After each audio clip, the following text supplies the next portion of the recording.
Kalau kalian pernah browsing soal Redmi atau Xiaomi, ada fakta menarik yang mungkin belum kalian sadar. Salah satu handphone mereka, si Redmi 13, ternyata sudah terjual lebih dari 12.000 unit. Dan itu baru toko online resmi mereka, belum dihitung toko retail dan juga offline-nya. Jadi ya, seberapa menarik sih handphone ini? HP ini, Redmi 13, menjadi salah satu handphone yang laku terjual banyak oleh Xiaomi di tahun 2024. So, semenarik apa sih handphonenya? Oke, kembali lagi di Nyateh, dan ya gue tahu kita pernah bahas handphone ini sekitar 6 bulan lalu di saat handphonenya launching, dan gue pikir awalnya handphone ini nggak akan selaku yang gue kira. Ternyata tetap penjualannya tuh bahkan melebihi ekspektasi gue. Anggap aja 12.000 unit handphone ini dari kedua e-commerce resminya aja dikali dengan 1,8 juta handphone harganya sekarang, grup Xiaomi aja udah bisa meraup sebesar 21 miliar lebih untuk penjualan satu handphone ini aja. Belum lagi kalau ada hitungan dari saya tertingginya, ditambah juga penjualan di platform lainnya. Makanya tahun ini Xiaomi kayak unggul banget ya buat market share. Beberapa kali gue lihat post mereka tuh yang meraih nomor 1 di Indonesia, bahkan di Q3 2024 Counterpoint aja ini masih nomor 1 untuk shipmentnya. Jadi sampai sekarang Xiaomi itu unggul secara keseluruhan penjualan produknya, ditambah handphone yang satu ini juga ikut ramai. Apa ya yang bikin handphone itu selaku itu? Ya lu kalau lihat reviewnya kita aja soal handphone itu sebenarnya gue agak kurang pede, karena ya peningkatannya ya seperti itu doang. Meskipun lawannya mungkin punya performance yang lebih tinggi, Redmi 13 tetap unggulnya cuma dengan fitur lengkap kayak NFC sama baterai irit. Lagi-lagi gue ingetin ya, ranah entry level suka gitu memang. Kadang peningkatannya nggak segokil lini kelas mid range-nya atau bahkan high end-nya punya. Cuma memang sih fokus handphone entry level itu ya setidaknya simple, handphone yang nggak nge-lag buat dipakai sehari-hari, baterainya irit, sama pula untuk fitur-fitur penunjang buat penggunaan sehari-hari ini udah lengkap. Udah cukup banget lah. Ya sekaligus gue juga kasih harapan ya buat Redmi 14 itu ya kayak tebakan gue buat handphone tahun depan. Durabilitas ya itu akan semakin kuat. Nah tapi penunjang yang gue maksud di sini, handphonenya itu ya udah lengkap lah, seperti NFC yang sekarang udah jadi fitur wajib, apalagi buat yang sering naik kereta, terus bayar parkir tapping uang elektronik, ini sih mempermudah banget. Gak perlu ke minimarket atau ATM buat ngisi saldo, langsung aja tap handphonenya buat isi ulang. Pernah gak sih lo kayak ngalamin ribet karena harus isi saldo di minimarket? Terus juga GPS HP yang udah cukup akurat buat di jalan nyari lokasi, kayak nggak perlu nanya-nanya di jalan lagi, tinggal aktifin maps, set tujuan, dan selesai. Semudah itulah. Makanya kalau masih ada handphone-handphone entry level yang kualitas fiturnya masih kurang lengkap, wah mungkin gue kurang bisa rekomendasiin lagi. Atau ya kecuali penggunaannya berbeda, kayak khusus main game, ya mungkin masih bisa dikonsider lah. Cuma memang Redmi 13 ini penggunaannya itu udah jelas untuk di penggunaan sehari-hari, untuk jadi teman hidup lo saat lagi berjuang cari pundi-pundi tambahan, biar nanti bisa upgrade handphonenya dan juga upgrade hidup kalian juga. Ya ini sih masih oke. Yang bikin gue salut, si Redmi 13 ini udah pakai HyperOS. Meskipun versi Lite ya memang gak sebagus versi mid-range atau high-end ya, tapi ini langkah yang cerdas. Kenapa? Ya HyperOS Lite ini bikin handphonenya itu ya gak jadi lemot walau dipakai bertahun-tahun. Xiaomi tuh ngerti banget lah, kalau di kelas entry level, performance yang stabil itu lebih penting dibandingkan animasi yang wah. Jadi HyperOS tapi versi Lite-nya ya, ini sebenarnya Lite itu ya sebutan kita aja, nggak secara resmi ya, karena memang ya tampilan OS-nya aja berbeda dengan handphone-handphone mid-range di Redmi ataupun Xiaomi-nya sekaligus. Dari segi animasi deh contohnya, yang paling jelas kalau dibandingin sama Xiaomi 14T aja, udah jelas perbedaannya yang cukup kontras saat buka aplikasinya. Ya demi handphone ini nggak lemot buat dipakai bertahun-tahun nih, lagi-lagi gue bilang ya, ini movementnya bagus, jadi kalian punya handphone tetap kerasa modernnya karena sudah ada sentuhan HyperOS yang baru. Performanya handphone ini nggak akan habis dimakan cuma buat ngejalanin OS-nya doang, yang nanti dampaknya bakalan bikin lemot handphonenya. Ini enggak. Sambil lihat lagi deh, sekarang udah sampai di Xiaomi HyperOS 1.0.6.0 lagi. Jelas belum kebagian HyperOS 2, tapi kabarnya bakalan dapat juga nanti jadi samaan kayak Xiaomi 14T yang lagi gua pegang. Oke, secara setting dulu ya yang beda. Langsung jelas untuk interconnectivity saat ini hanya untuk mid-range ke atas, karena jelas membutuhkan spesifikasi tinggi untuk fitur ini. Terus digeser ke bawah menunya langsung jelas juga kalau di Xiaomi 14T ada AI service, sedangkan di Redmi 13 hanya flash notification. Terus kalau notification panelnya dibuka pada Redmi 13 akan tetap sama aja. Secara default, lu swipe dari kiri ataupun kanan, notifikasi panelnya nyampur sama control center, gak kayak versi yang full HyperOS-nya. Tapi yang baik lagi, dengan Redmi 13 dibuat seperti ini, apakah buruk? Ya sangat tidak apa-apa juga. Bayangin aja, kalau optimisasinya jelek jika gunain HyperOS seperti yang digunakan pada Xiaomi level atas, apa mungkin kalian gak komplain? pasti ya pengennya yang smooth juga kan.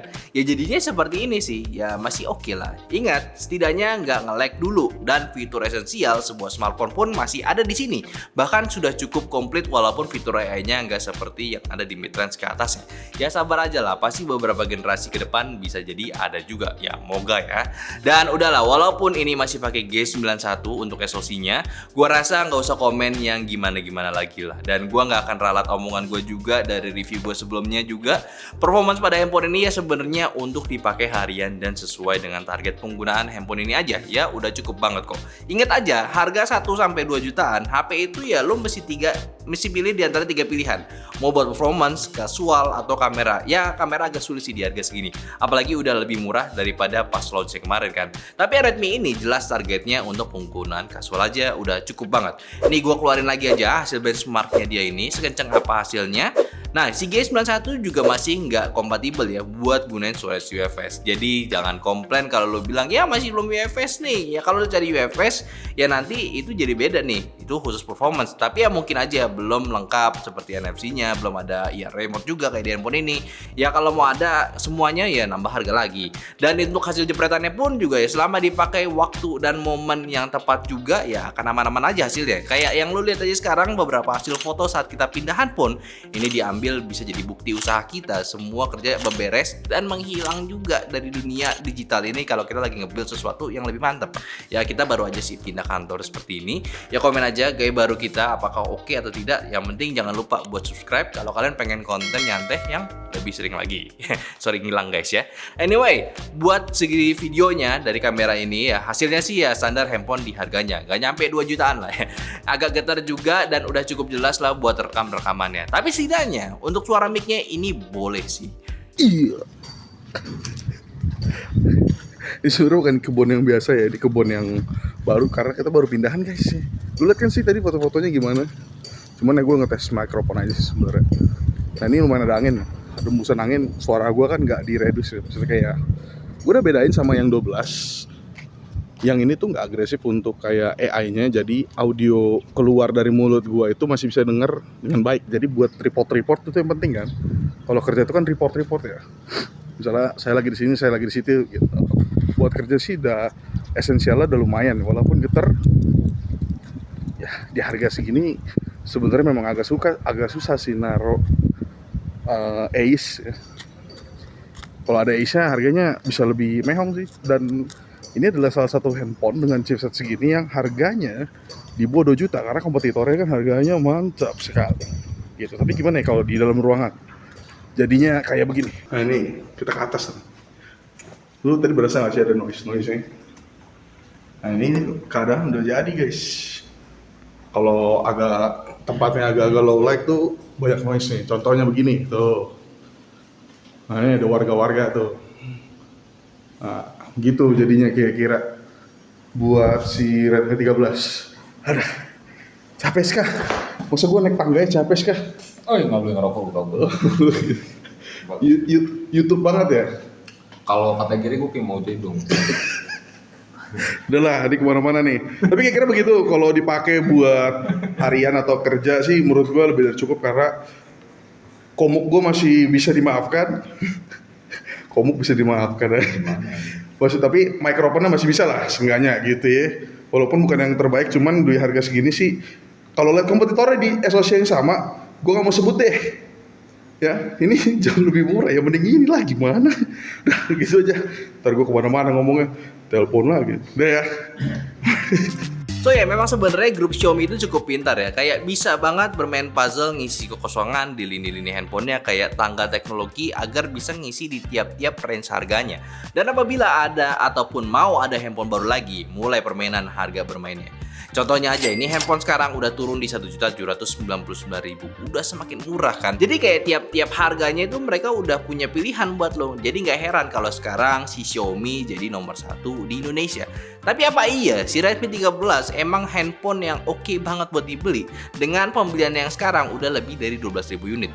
Jawabannya tergantung kebutuhan kalian. Kalau kalian butuh handphone buat keperluan sehari-hari, baterai irit, dan fitur yang lengkap kayak NFC, ada ear remote juga, jelas ini pilihan yang solid ya. Otomatis layar besar juga, enak buat dipakai apapun. Pengecasan juga lumayan cepat, 33 watt dengan kapasitas yang udah gede juga, jadi buat dipakai harian udah cukup banget. Masih worth lah, harganya udah turun juga, palingan ya lawan di siapa sih? Ya pasti ada memang. Tapi kalau kalian nunggu lagi nggak beli handphone ini, kebayang mending-mendingnya tuh bakal kemana? Bisa-bisa nanti lawan kuatnya itu hadir, yaitu si Redmi 14. Tapi kan ya belum jelas ya. Redmi 13 aja launch 1 Juni kemarin. Ya jadi masih ada jeda waktu yang masih lama. Jadi ya udahlah, beli aja kalau ada duit dan udah yakin sama pilihan kalian. Dan gue yakin handphone ini gak bikin kalian rugi juga, asalkan udah riset dan juga nyesuaiin sama kebutuhan kalian. Udah cocok atau belum? Atau ya teman-teman di sini udah ada yang udah pernah beli Redmi 13 belum? Coba aja kasih komentarnya di bawah gimana sama handphonenya. Menarik gak sih buat teman-teman yang lain beli juga? Kasih testimoninya di kolom komentar. Oke deh, mungkin itu aja sedikit kagetnya gue sama si Redmi 13. Dari yang gue ragu, tiba-tiba laku keras nih handphone.